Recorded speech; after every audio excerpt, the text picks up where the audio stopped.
editorial de hoy.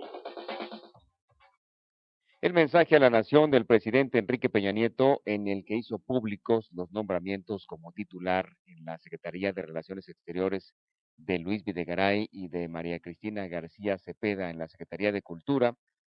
pasaron desapercibidos, pues lo que todos esperaban era que abordara el tema del llamado gasolinazo, cosa que efectivamente tocó, pero para defenderlo tal como lo ha hecho en los últimos días el secretario de Hacienda, José Antonio Mea de Curibreña, y el subsecretario de la misma, Miguel Masmucher, en el sentido de que se trata de una decisión dolorosa, pero necesaria, e insistió en que no tiene nada que ver con la reforma energética sino con los precios internacionales del petróleo, aunado a que en todos los países del mundo los energéticos generan impuestos, por lo que en México no tiene por qué ser la excepción.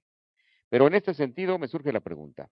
¿por qué para unos asuntos sí aplican las condiciones que prevalecen en el mundo y para otros no? Por ejemplo, en los sueldos, porque seguramente todos estaríamos de acuerdo en que tenemos una de las gasolinas más baratas comparada con las demás naciones. Si los sueldos fueran también competitivos a nivel mundial, no es posible querer tener precios de países del primer mundo cuando los salarios están a niveles de economías emergentes, como se califica nuestro país. Es incongruente, tanto como tener políticos con sueldos que incluso superan lo que se gana en países como Estados Unidos, tomando, una vez más, las condiciones de esas dos naciones y sus respectivas economías. Otro punto de comparación en el que la congruencia no está presente es en el tema del financiamiento a partidos políticos, pues de nuevo, en la Unión Americana, esos institutos políticos deben buscar sus propios recursos para llevar a cabo sus campañas. El Estado no se los proporciona. Mientras en México, con una economía emergente, sí, y los recursos son millonarios todos los años, se tenga o no elección. Otra pregunta que surge es, ¿por qué siguen justificando el incremento en las gasolinas con el argumento de que, de no hacerlo, se tendrían que recortar más recursos en áreas como salud y educación? ¿Por qué no mejor bajar, por ejemplo, los sueldos y prestaciones de la Cámara de Diputados y Senadores, de los ministros de la Suprema Corte, de los secretarios de Estado y en general de la alta burocracia, ya que los ahorros serían enormes? Pero no, siempre lo más fácil es sacarle dinero al contribuyente cautivo, ese que sale todos los días a trabajar como profesionista o es dueño de alguna pequeña o mediana empresa, las denominadas pymes, que son las que generan el mayor número de empleos en el país. Otro de los argumentos que esgrimen para elevar los precios de las gasolinas es que no se trata de un impuesto, aunque más de la mitad de lo que cuesta o de lo que nos venden el litro de combustible son impuestos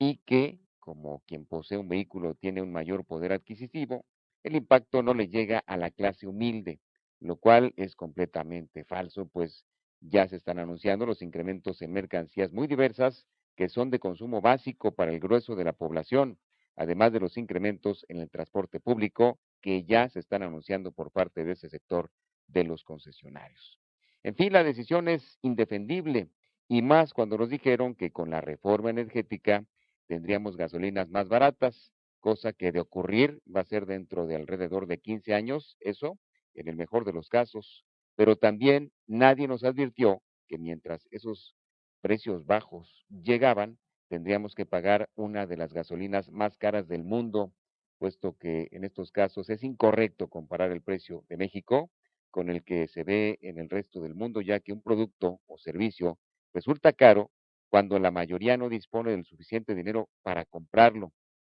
¿De qué sirve un producto que para el primer mundo resulte barato si en el país que se produce sus habitantes no pueden pagarlo? Desafortunadamente la clase política no puede entenderlo porque no lo vive en la actualidad, dado que con un sueldo mayor a 100,000 pesos mensuales, ¿qué les puede representar el tan mencionado gasolinazo? Lo que deberían de hacer es tratar de vivir y transportarse a su actividad diaria, la que sea, con ingresos, ya no digamos de un salario mínimo, pongámonos espléndidos, con 3 salarios mínimos diarios, a ver si no la pensarían por lo menos 2 veces al momento de proponer reformas y tomar decisiones que finalmente impactan a la mayoría. Esa sería una muy buena estrategia. Lo malo es que es imposible de aplicar. Por lo pronto, el descontento continúa en aumento Mientras, en el gobierno prácticamente están diciendo que con el gasolinazo la situación es muy sencilla, se trata de agua y ajo.